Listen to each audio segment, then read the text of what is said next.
Um homem determinado, movido à coragem que só os pioneiros possuem. Hoje vamos conhecer a história de Henri François Reichelt.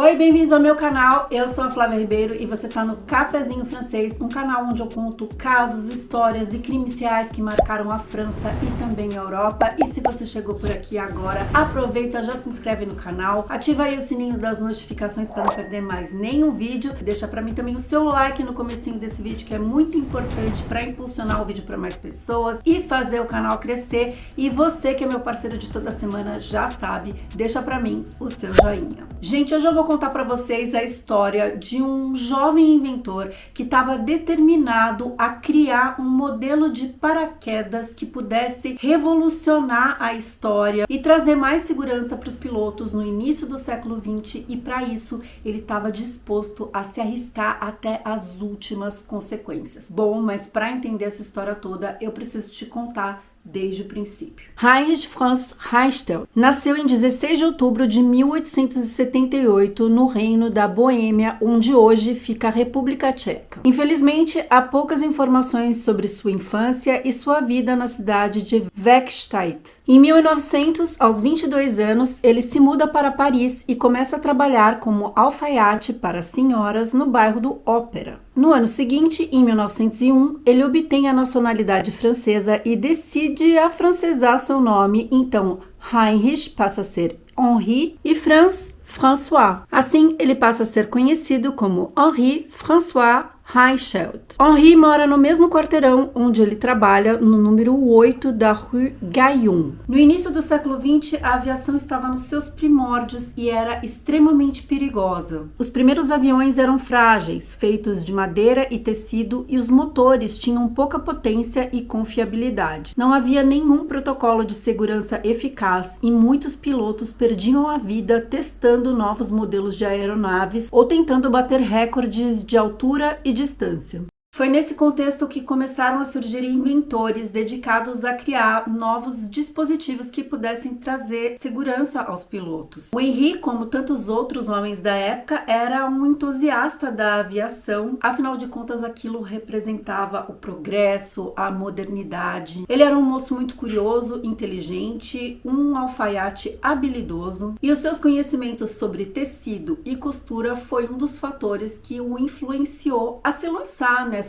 ambição de criar um protótipo de paraquedas. Além disso, se ele conseguisse fazer um paraquedas sólido e seguro para os pilotos, ele poderia ganhar muito dinheiro. E sendo uma pessoa ambiciosa, ele achou que se lançar nesse projeto era ideal. E assim ele vai desenhando, escolhendo os tecidos e costurando esses modelos. Para testar os seus protótipos, Henri costuma vestir manequins que ele jogava pela janela no pátio interno do edifício onde ele morava. Todas as tentativas foram falhas e os manequins sempre se espatifavam no chão. Mas o Henri não estava satisfeito com esses experimentos e ele achava que o peso do manequim não era suficiente, então ele preferiu ele mesmo vestir um dos modelos e se lançar de uma altura de mais de 10 metros. Para amortecer a queda, ele coloca um monte de palha no chão e assim ele se lança. Só que o paraquedas não abre e ele quebra uma perna na queda. Apesar dessas primeiras tentativas não bem sucedidas, ele não desiste, ele continua reaprimorando os seus modelos e em 1901 ele veste mais uma vez um manequim com um dos seus protótipos e ele lança esse boneco do primeiro andar da Torre Eiffel, novamente sem sucesso, já que o paraquedas não abriu. Mais uma vez, nada abala sua convicção de que ele vai conseguir e no próximo ano ele vai fazer vários estudos, várias tentativas, até que no início de 1912, Henri concluiu o seu modelo mais promissor. Inspirado pela aerodinâmica do morcego, ele costurou um paraquedas de seda e um tecido emborrachado como uma espécie de lona. Ele estava confiante que esse modelo estava nas condições perfeitas para um salto épico e com o qual ele vai conseguir provar ao mundo o sucesso da sua invenção. Assim, ele pede autorização para a Prefeitura de Paris para realizar um novo teste na Torre Eiffel, mais uma vez com um manequim. E ele anuncia para a imprensa que ele vai fazer isso no dia 4 de fevereiro de 1912. Ele achava que seus antigos modelos não tinham dado certo por 2 motivos. Primeiro, porque eles não tinham o desenho da aerodinâmica atual, com asas de morcego. E segundo, porque eles tinham sido lançados de altura muito pequenas. Assim, eles não tinham tido tempo de abrir adequadamente. Só que agora, com o protótipo aprimorado e caindo de uma altura de 57 metros, seria diferente. O tecido teria tempo suficiente para abrir da forma correta e assim o manequim ia aterrissar de forma segura no solo. Em 1912, a Torre Eiffel era o monumento mais alto do mundo, com 324 metros de altura. Desde sua inauguração em 1900, a torre tinha servido de laboratório para inovações científicas. Ali eram realizadas observações meteorológicas, experimentos de física, ou seja, era o local ideal para colocar a sua invenção à prova.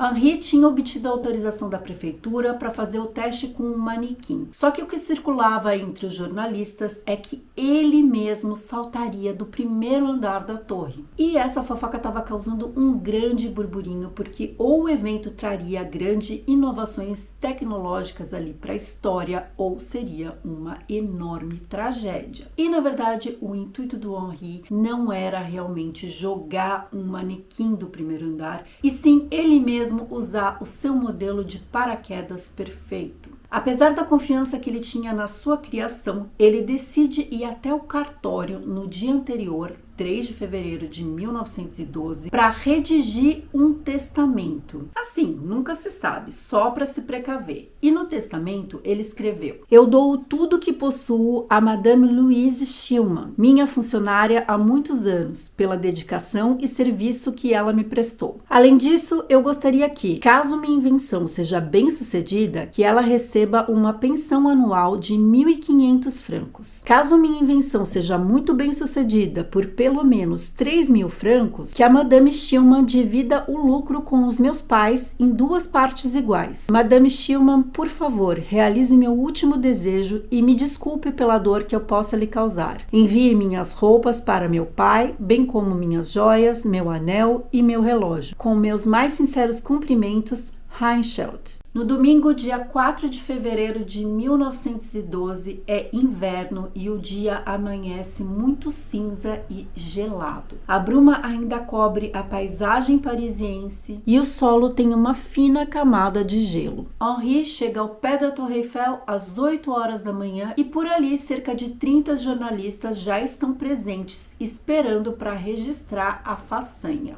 Vestido com seu protótipo, Reichelt está acompanhado de 3 amigos próximos. O aeronauta Gaston Hervieux tenta convencê-lo a desistir. Gaston achava que era muito arriscado e que ele ainda não havia testado o suficiente, mas renunciar estava fora de questão. Reichelt tinha confiança no seu paraquedas e com bom humor ele responde ao amigo: "Você testemunhará como os meus 72 quilos, juntamente com meu paraquedas, fornecerão a refutação mais conclusiva para os seus argumentos." Na base do Pilar Oeste, os seguranças impedem o Reichelt de subir. Eles não foram informados que um teste aconteceria naquele dia, então eles preferem ligar para a gerência para ter certeza que pode ser autorizada a subida dele. O Henri fica muito nervoso com essa negativa, até um pouco irritado porque ele tinha autorização para fazer o teste, mas ele não tem outra alternativa a não ser esperar. E naqueles longos minutos de espera, seus amigos se perguntam se ele está pensando em desistir quando finalmente ele recebe a autorização.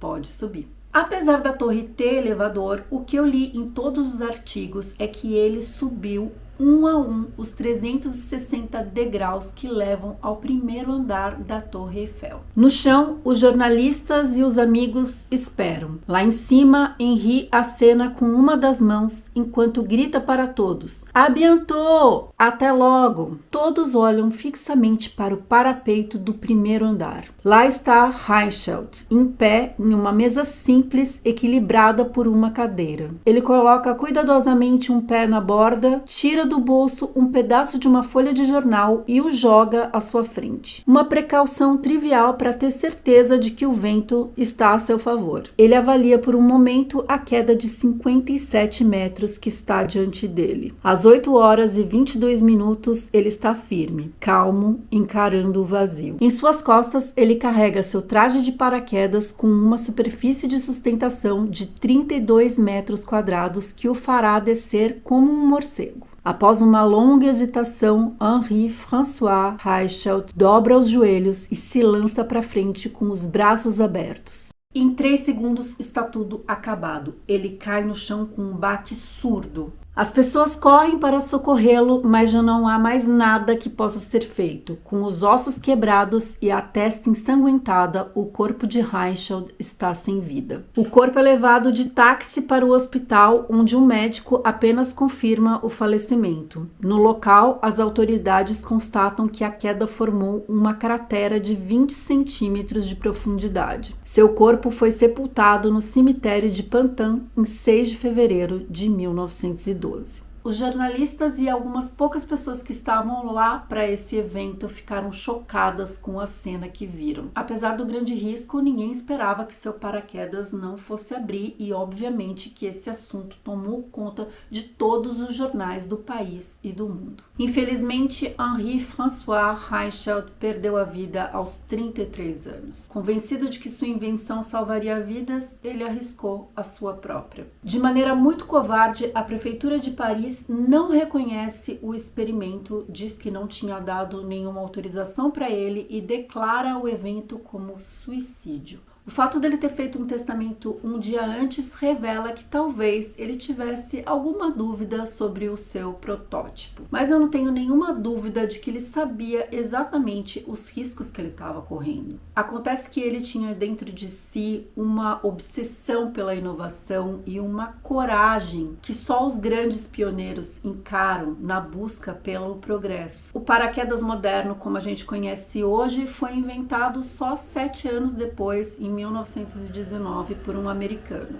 Mas o modelo de paraquedas morcego desenhado pelo Reichelt inspirou o wingsuit, que permite ao usuário de planar no ar antes de abrir o paraquedas. Esse tipo de voo é frequentemente praticado pelos base jumpers. O trágico salto do Reichelt foi filmado pela Pathé News, que hoje é uma grande produtora de filmes, e eu vou deixar o link dessa cena aqui no vídeo se você quiser assistir na íntegra. Mas agora eu queria saber de você, o que você achou dessa história toda? Você já conhecia a história de Henri François Reichelt? Me deixa a sua opinião aí nos comentários porque eu quero saber. E se você gostou desse vídeo, deixa pra mim o seu like, compartilha com seus amigos, se inscreve no canal se você ainda não for inscrito, que sempre tem vídeo novo por aqui. Aproveita também me segue lá no Instagram, @cafezinhofrancês, que por lá eu sempre notifico dos vídeos que eu solto por aqui, publico muitas fotos do meu dia a dia, tem sempre um conteúdo diferente e é um jeito da gente ficar pertinho por lá também.